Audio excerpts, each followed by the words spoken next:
Sąskaitų plano pasiruošimas buhalterinės apskaitos programoje Stekas apskaita. Sąskaitų planas yra didžiosios knygos modulyje žodynai sąskaitos. Buhalterinės apskaitos programoje Stekas apskaita rekomenduojama naudotis pavyzdinių sąskaitų planų. Mes juos turim paruošę 3. Vienas yra skirtas verslo įmonėm, kitas biudžetiniam ir ūkininkam. Dirbant su sąskaitų planu, kiekviena buhalterė gali jį pasikoreguoti pagal savo poreikius. Pažiūrėkime, kaip apsirašo sąskaita. Atsistoju ant bet kurios sąskaitos, paspaudžiu Enter, sąskaitos peržiūra atsidaro.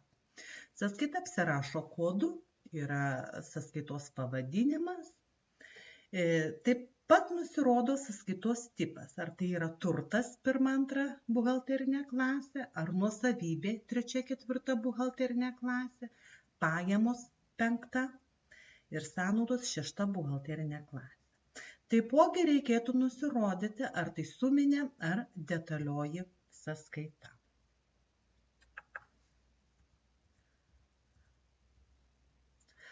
Tarkim, mes norim pasidetalizuoti sąskaitas, taip, ir įsivesti naują sąskaitą, kurios neturime, 2015, kuras ir tepalai.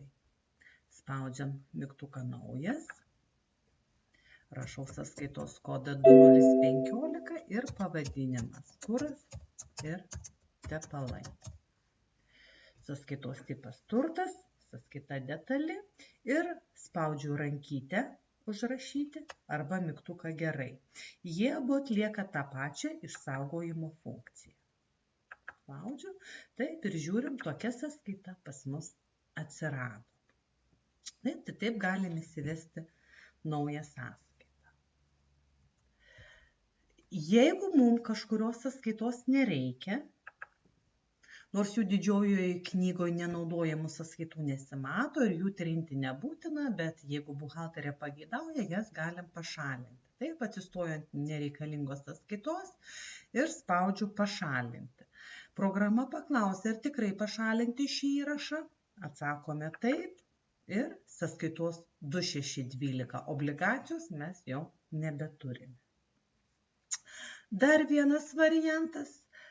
Tarkim, man tinka sąskaitos numeris, bet netinka pavadinimas. Taip, mes turime sąskaitą 4485, yra kiti mokesčiai biudžetui.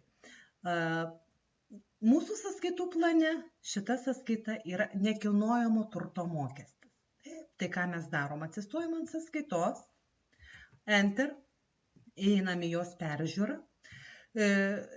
Kodą paliekam, nes kodo taisyti negalim ir pataisom tik tai pavadinimą. Tai yra nekilnojamo turto mokestis.